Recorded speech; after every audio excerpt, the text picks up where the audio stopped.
প্রিয় দর্শক, সবাইকে শুভেচ্ছা ও স্বাগতম। একটা মারাত্মক বিষয়, সমন্বয়করা জিহাদের প্রস্তুতি দিচ্ছে, সশস্ত্র সংগ্রামের প্রস্তুতি নিচ্ছে, যাতে করে ক্ষমতা কুক্ষিগত করে রাখা যায়, নির্বাচন না দিয়ে ইউনূসকে দীর্ঘদিন ধরে ক্ষমতায় বসিয়ে রাখা যায়।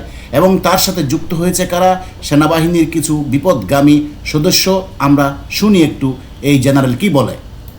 আমাদের সেনাপ্রধান যেটা বলেছেন যে এই সরকারকে কোনোভাবেই ফেল হতে দেওয়া যাবে না, অর্থাৎ সেনাপ্রধান যা বলেছেন, এই সরকারকে ফেল হতে দেওয়া যাবে না। এই সরকারের দায়িত্ব তো ফেল হওয়া, আই মিন দেশ চালানো না। এই সরকারের দায়িত্ব হলো নির্বাচন পরিচালনা করা। নির্বাচনের জন্য এসেছে, অথচ আপনারা এই সরকারকে পরিচালনা করার দায়িত্ব দিয়ে বসেছেন। অর্থাৎ কিছু বিপদগামী, এর মধ্যে ওয়াকারুজ্জামানও আছে। বলছি পরের কাহিনী কি। এবং যত ধরনের সহায়তা দরকার সেনাবাহিনীর পক্ষ থেকে সেটা দেয়া হবে। এবং যতদিন সরকার চাইবে, মানে ঘটনা হলো তারা কোনো নির্বাচন দিবে না, তারা ক্ষমতায় বসে থাকবে। এইদিকে সমন্বয় দিয়ে প্রস্তুতি নিচ্ছে বিপ্লব করার জন্য। তারা ইতিমধ্যেই চট্টগ্রাম বন্দর দিয়ে পাকিস্তানি অস্ত্রশস্ত্র এনেছে। তারপর শুনি, যত কষ্টই হোক আমরা এই গ্রাউন্ডে থাকবো এবং আমরা এই আমাদের কাজ করে যাব। অর্থাৎ তারা সেনাবাহিনীর কিছু বিপদগামী সদস্য জেনারেলরা এর সাথে যুক্ত হয়েছে।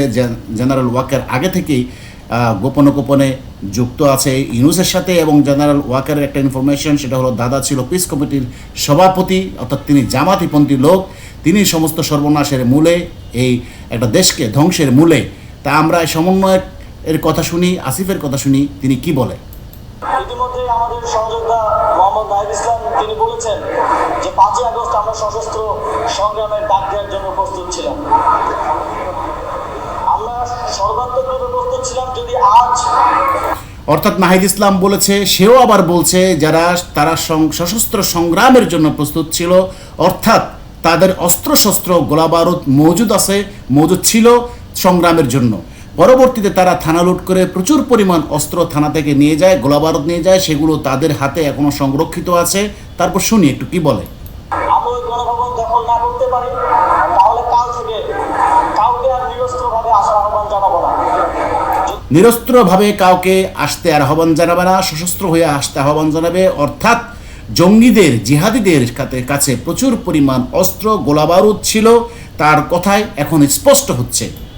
আমাদের উপর অস্ত্র দিয়ে আঘাত আসে, আমরা আমাদের যা কিছু অস্ত্র সম্ভব তা নিয়ে প্রতিহত করব। কিন্তু 5ই আগস্ট শেখ হাসিনা পালিয়ে যেতে বাধ্য হয়েছিল। শেখ হাসিনা 5ই আগস্ট পালিয়ে যেতে বাধ্য হয়নি। ইন্ডিয়া থেকে সরাসরি অজিত দোভাল হুমকি দিয়েছে সেনাবাহিনীকে, যদি শেখ হাসিনার গায়ে একটা টুকা লাগে তাহলে বাংলাদেশকে মুহূর্তের মধ্যে মিশিয়ে দেওয়া হবে। এই ভয়ে সেনাবাহিনী তাকে নিরাপদে ইন্ডিয়া দিয়ে এসেছে শিশু। আসিফ নজরুল এবং তোমরাই সেটাকে গুজব ছড়িয়েছ, পালিয়ে গেছে বলে। সেটা ভারতের ইন্টেলিজেন্সের মাধ্যমে খবর পেয়েছি। আমাদের মধ্যে যে সেই বিপ্লব, সশস্ত্র বিপ্লব ঘোষণার যে স্পৃহা ছিল, সেই স্পৃহা এখনো আছে। হ্যাঁ, দেখেন, আপনাদেরকে যেটা বলছিলাম যে সশস্ত্র বিপ্লবের যে স্পৃহা তাদের মধ্যে, সেটা এখনো আছে এবং তারা সেই বিপ্লবেরই প্রস্তুতি নিচ্ছে। আমি দেখাচ্ছি, একটু ধৈর্য ধরে শুনুন। যদি কখনো প্রয়োজন হয়, যদি অস্ত্র তুলে দিতে হয়, তাহলে বাংলাদেশের জনগণকে প্রস্তুত থাকতে হবে। অর্থাৎ তারা এখনো সেই প্রস্তুতি নিচ্ছে এবং প্রস্তুতি শুরু করেছে। আমরা আপনাদেরকে বলেছি, পাকিস্তান থেকে যথেষ্ট পরিমাণ সিআইএর মাধ্যমে অস্ত্রশস্ত্র এনেছে এবং আইএসের মাধ্যমে অস্ত্রশস্ত্র এনেছে। তারা জিহাদের প্রস্তুতির জন্য সশস্ত্র সংগ্রাম করবে। কারণ আমি যেমনটা বললাম, এখনো মুজিববাদ রয়ে গেছে, হ্যাঁ, এখনো মুজিববাদ রয়ে গেছে। মুজিববাদ সারা বাংলাদেশে 8 থেকে 9 কোটি মুজিববাদ আছে। নির্বাচন দিলে আওয়ামী লীগ ক্ষমতায় আসবে, এই জন্য তারা নির্বাচন দিবে না। এবং নির্বাচন না দিয়ে যদি আওয়ামী লীগ বা বিএনপি কেউ যদি নির্বাচনের জন্য মাঠে নামে, তাহলে এরা সশস্ত্র সংগ্রাম করে ক্ষমতাকে কুক্ষিগত করে রাখবে। এটাই তাদের মূল পরিকল্পনা। এখনো যখন আমরা মুজিবের ছবি সরাই, তখন আমাদেরকে বলা হয় মুজিবের ছবি সরানো উচিত হয় নাই। তার মানে এটা বোঝা যাচ্ছে যে আপনারা 7-8 কোটি যে মুজিববাদী রয়ে গেছে, আপনারা তাদের মতামতকে তোয়াক্কাই করছে না, আপনারা অস্ত্রের জোরে তাদেরকে দমন করছেন, পীড়ন করছেন। সারাদিন আপনাদের কাজই হলো মুজিববাদকে দমন করা, পীড়ন করা, আর কোনো কাজ আপনাদের নাই। সংস্কারের নামে আপনারা দেশটা ধ্বংস করে নিয়ে যাচ্ছেন। আপনাদের সাথে যুক্ত হয়েছে কিছু বিপদগামী জেনারেল। আমি সেনাবাহিনীকে বলবো, আপনারা এইসব বিপদগামী সদস্যদের প্রতিরোধ করুন, না হলে আমেরিকা থেকে, ইউরোপ থেকে আপনাদের উপর স্যাংশন আসতে পারে। একটা যে কোনো আমাদের সশস্ত্র বাহিনীটা ধ্বংস করে ফেলবে এই বিপদগামী কয়েকজন, কারণ এরা বেনিফিটেড। এই কারণে তারা দেশ জাহান্নামে যাক, তাদের কিছু যায় আসে না। এই ব্যাপারে ইকোনমিস্টের একটা প্রতিবেদন, ইকোনমিস্ট কিন্তু সতর্ক করেছে। এই দেখেন, ইকোনমিস্ট কিন্তু এখানে আমি দাগ করেছি, লিখেছে যে ছাত্ররা আবার রাস্তায় নামবে। এই যে এখানে আমি একটু মার্ক করে দিচ্ছি, দ্য অ্যালার্মিং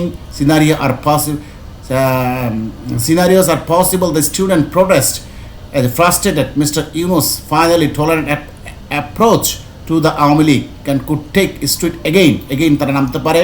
তো আমি এই জন্য একটু বাংলা অনুবাদ করে আপনাদের জন্য রেখেছি। এই দেখেন, এর উদ্বেগের বিষয় যে অত্যন্ত গুরুতর বাংলাদেশ বর্তমান পরিস্থিতি, রাজনৈতিক পরিস্থিতির জন্য একটি বড় হুমকি। ছাত্রদের প্রতিবাদ, যারা মিস্টার ইউনুসের আওয়ামী লীগের প্রতি তুলনামূলক সহনশীল দৃষ্টিভঙ্গি থেকে হতাশ, আবার রাস্তায় নামতে পারে। এইবার সহিংসতার হুমকি দিতে পারে। বাংলাদেশের মধ্যে একটি দেশে যেখানে রাজনৈতিক হত্যাকাণ্ডের ইতিহাস রয়েছে, এমন পরিস্থিতিতে অনেক বেশি উদ্বেগজনক। এছাড়া বাংলাদেশের সংখ্যালঘু হিন্দু সম্প্রদায়ের উপর আক্রমণ, নিপীড়ন, বিশেষ করে তারা অনেক আওয়ামী লীগ সমর্থক।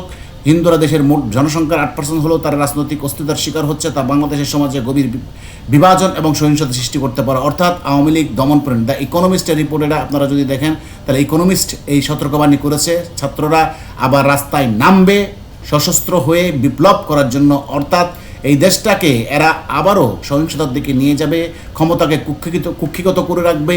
ইউনুস ক্ষমতাকে কুক্ষিগত রাখবে। এই জন্য ইউনুস এই সমন্বয়কদেরকে প্রস্তুত করছে এবং সাথে জিহাদিদের অস্ত্রশস্ত্র দিয়ে প্রস্তুত করছে, যা বিপ্লবের মাধ্যমে একটা ক্ষমতায় ওরা আসতে পারে। এবং আপনারা শুনলেন সেনাবাহিনীর কথা, সেনাবাহিনী কি বলছে, এই সরকারকে রক্ষা করতে হবে।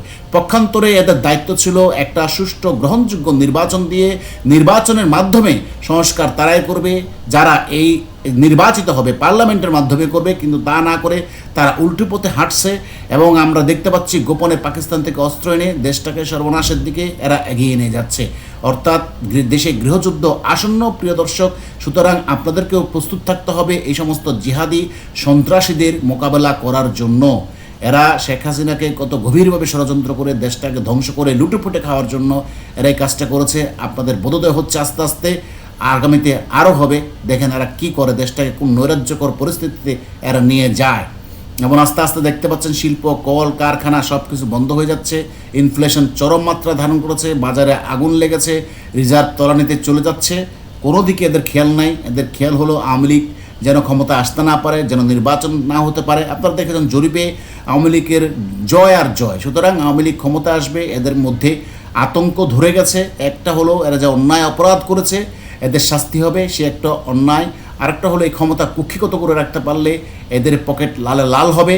এই জন্য সরকারকে এরা ক্ষমতায় রাখতে পারবে। এই জন্য জঙ্গি গোষ্ঠীগুলোকে একত্রিত করেছে এবং জঙ্গি গোষ্ঠীগুলো তাদের সাথে যুক্ত হয়ে যে নেতৃত্ব দিচ্ছে এই সমন্বয়করা। তাহলে এই সমন্বয়করা দেশটাকে সর্বনাশের দিকে এগিয়ে নিয়ে যাচ্ছে। প্রিয় দর্শক, আরেকটা জিনিস হলো শেখ হাসিনাকে মারার জন্য যে 5 ধরনের পরিকল্পনা করেছিল ইউনুস গং, সেই বিষয়ে একটা ভিডিও আমাদের চ্যানেলে আছে, যেটা শুনলে আপনাদের লোম দাঁড়িয়ে যাবে এবং লোমহর্ষক বর্ণনা দেওয়া আছে শেখ হাসিনাকে তারা কীভাবে মারার পরিকল্পনা করেছিল। সেই ভিডিওটা দেখবেন, আশা করি আপনাদের ভালো লাগবে। তো এখানেই বিদায় নিচ্ছি আপনাদের কাছ থেকে। পরবর্তী বিষয়ে আবার আসবো আপনাদের অন্য কোনো বিষয় নিয়ে।